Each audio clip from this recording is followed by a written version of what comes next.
I will tell you a tale, a clumsy little tale. Listen to learn it to tell it to make it nice and right.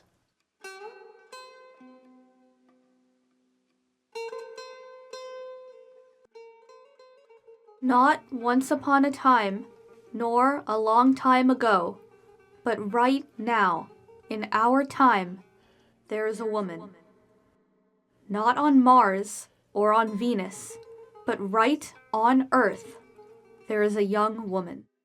Not in a promised utopia, nor in an ancient cacotopia, but in a land occupied by medieval monsters, there is a young woman who wants to stay true to herself.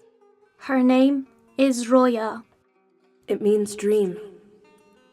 Roya wishes to be as free as her name. She knows that the monsters have turned back the clock to medieval times, that they declare themselves God's messengers on earth, that they have made her homeland a cage.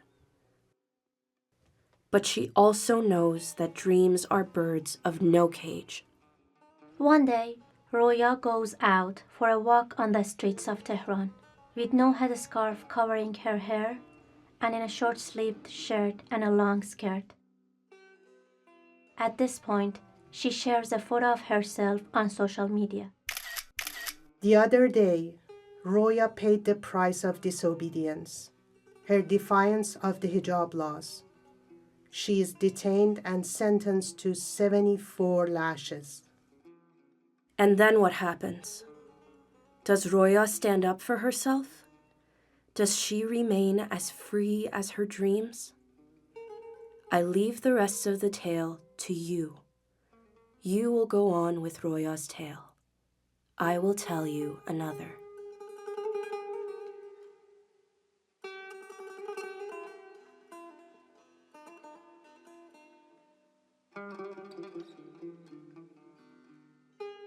I will tell you a tale, a clumsy little tale. Listen to learn it to tell it to make it nice and right. Not once upon a time, nor a long time ago, but right now, in our time, there's a girl, not on Mars or on Venus, but right on Earth. There's a lovely girl, not in a promised utopia or an ancient cacotopia, but in a land occupied by medieval monsters.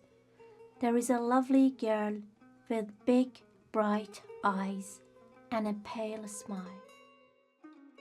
Everybody knows her as the Blue Girl. She was named Sahar when she was born, for she appeared like the first light in the sky awaiting sunrise. But in the land ruled by monsters of darkness, dawn fails to herald a new day. Sahar doesn't think about the sky or the rules of those who make things upside down. She loves football, and the color of her favorite team is blue. The Blue Girl knows that Azadi Freedom Stadium is not open to female football fans. Dressed as a man, she sneaks into the stadium to fulfill her desire and attend a sporting event. Sahar has to pay the price of breaking the monsters' rules, her defiance of their ban on women in stadiums. The Blue Girl sets herself on fire.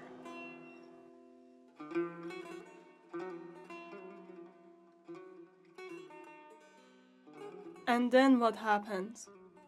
Does the fire on Sahar bring freedom? Does the first light defeat the darkness? I leave the rest of the tale to you. You will go on with Sahar's tale. I will tell you another.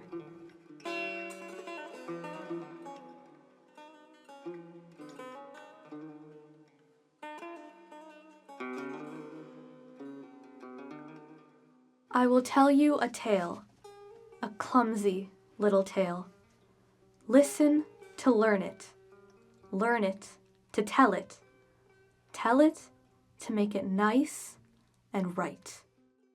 Not once upon a time, nor a long time ago, but right now, in our time, there is an athlete, not on Mars or on Venus, but right on Earth. There is a young athlete.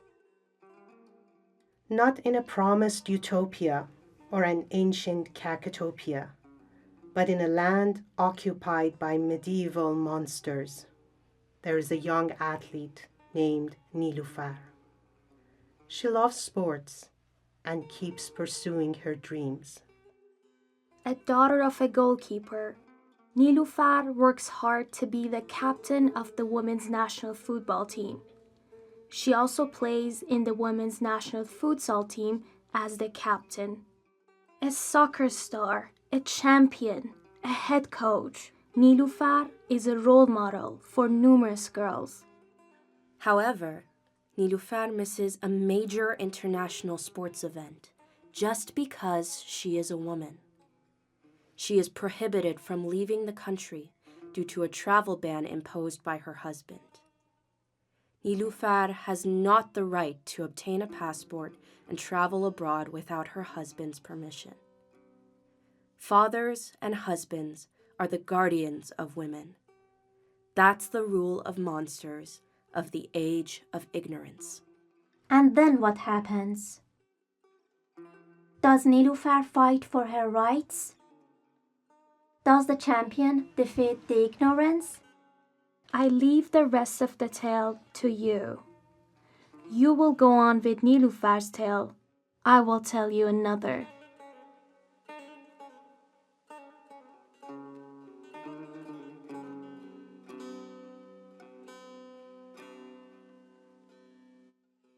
I will tell you a tale, a clumsy little tale. Listen to learn it to tell it to make it nice and right. Not once upon a time, nor a long time ago, but right now, in our time, there is a songstress, not on Mars or on Venus, but right on Earth. There is a songstress with a golden voice. Not in a promised utopia or an ancient cacotopia, but in a land occupied by medieval monsters, there is a songstress with a golden voice who loves to sing and sing and sing. She is a born singer, everybody says. That's why we call her Avaz, her mother says. Seems you've forgotten where she was born. Her father interrupts. If a girl starts singing, everyone around should shush her. If she cannot help singing, she should do it in private. She must know that the canon of the monsters says music is the opium. She must know that a woman's voice is provocative for men. Well, believe it or not, such is the case in the land silenced by monsters. But Avaz doesn't care about their canon and their bans. Never be a bird in a cage. Never mute your voice. The best thing to do is to sing like a nightingale, she thinks. Free as a bird is the next best thing to be, she sings. And then what happens? Does Avaz break the cage? Does her melodious voice beat the enemies of beauty? I leave the rest of the tale to you. You will go on with Avaz's tale. I will tell you another.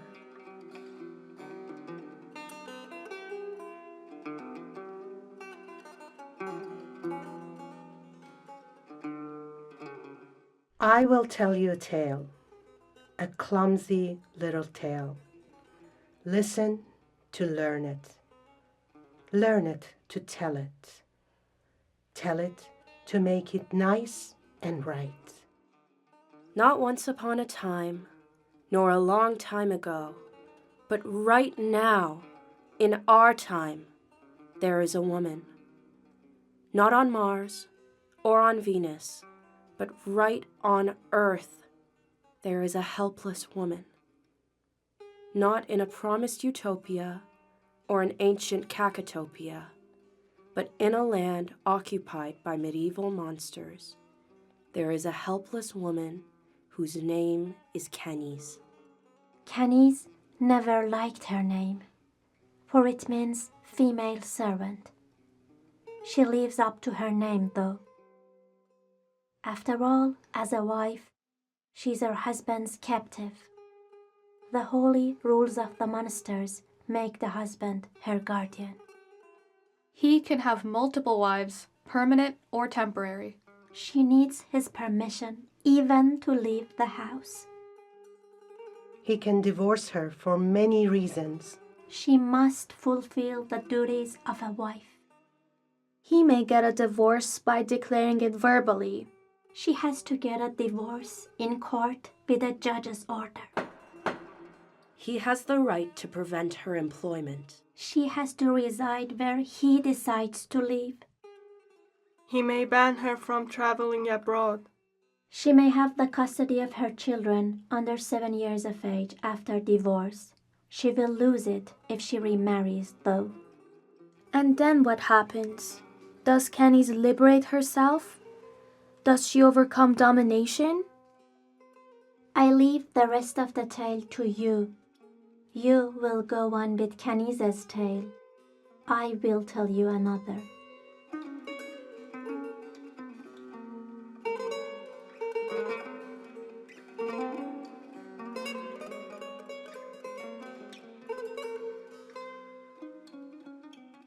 I will tell you a tale, a clumsy little tale.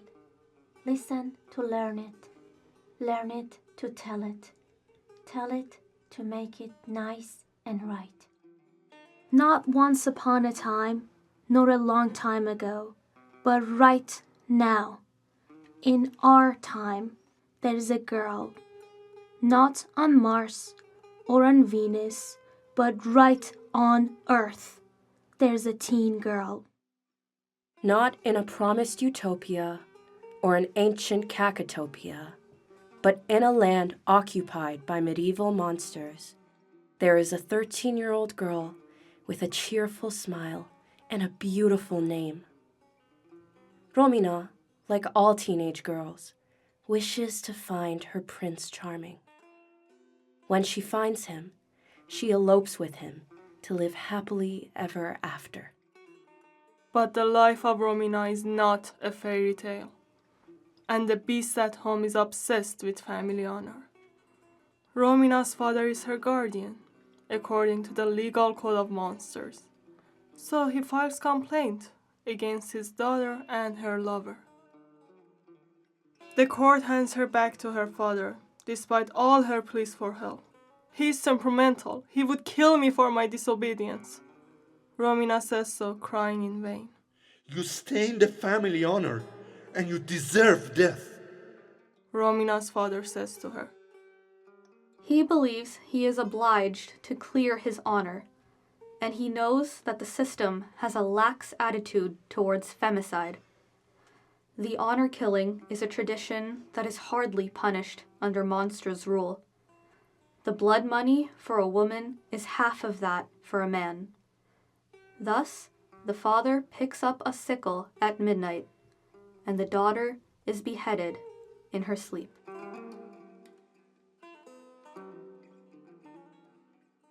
And then what happens? Does Romina find perfect peace in sleep? Do her dreams repress the horrors? I leave the rest of the tale to you. You will go on with Romina's tale. I will tell you another.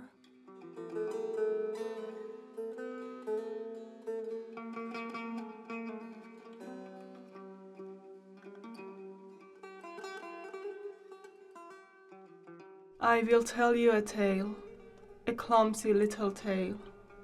Listen to learn it to tell it to make it nice and right. Not once upon a time, nor a long time ago, but right now, in our time, there is a woman.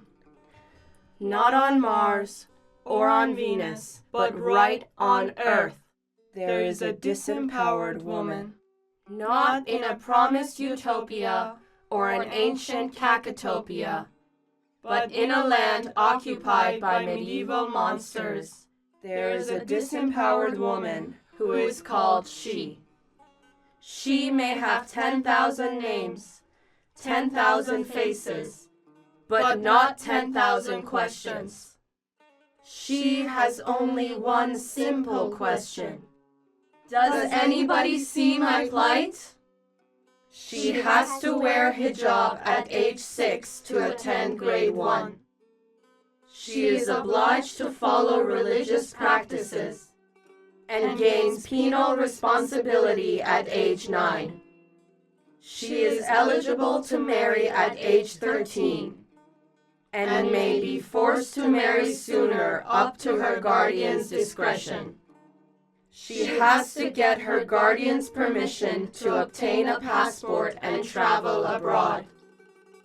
She is entitled to blood money and inheritance half that of a man's. She can give testimony in court that is worth half that of a man's. She can be stoned for adultery, killed to protect man's honor, lashed and imprisoned for violating the chastity and veil laws, and so on and so forth.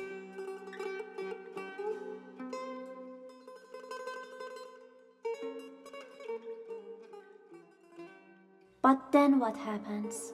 Does she speak loud enough for people to answer her simple question? Does her odyssey have a good ending?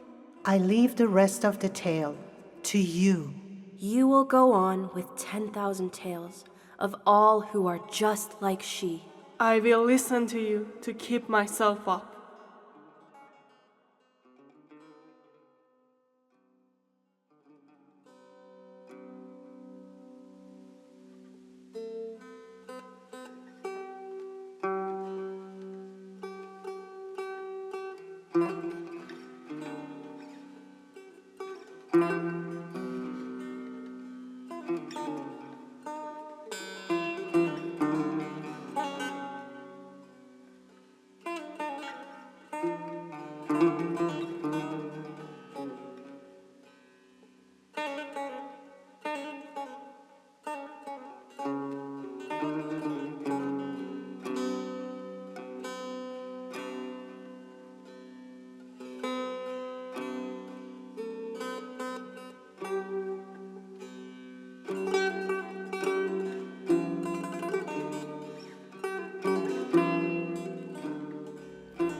It feels strange talking about something that I'm so far removed from.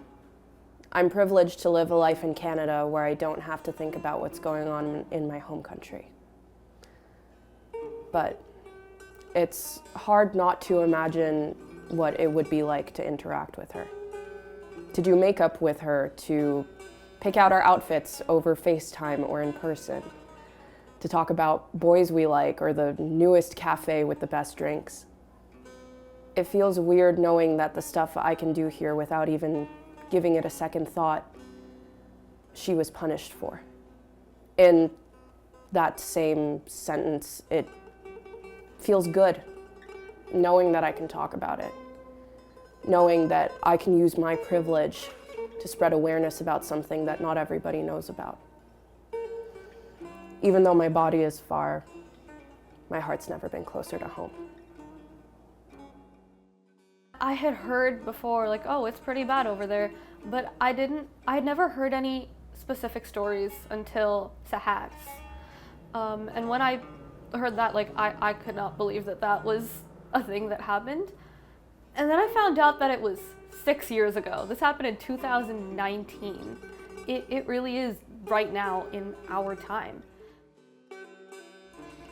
Playing as Niloufar was such an honor, and it was such a roller coaster of emotions, from feeling so proud for having someone like her to be very successful in a male-dominated sport, and then to feeling this sorrow, this pain of thinking about women like her and a lot of other women who are limited just because they are a woman and just because they were born in the wrong place. As a little girl, I always loved to sing, but I would never even imagine myself to become a singer because it really wasn't a choice in Iran. I decided to raise my voice for all those whose blood was on the streets of Tehran. Like all the burden of the women who were humiliated, who were set aside, who lost the custody of their children after separation. I felt as if like all that burden was on my own shoulders. When I was reading Romina's story, I couldn't help but feel her presence by my side. She was full of love, hope, and dreams. And I could see the hope in her eyes, so bright, so beautiful. And it really, really saddens me to know that those eyes won't open ever again.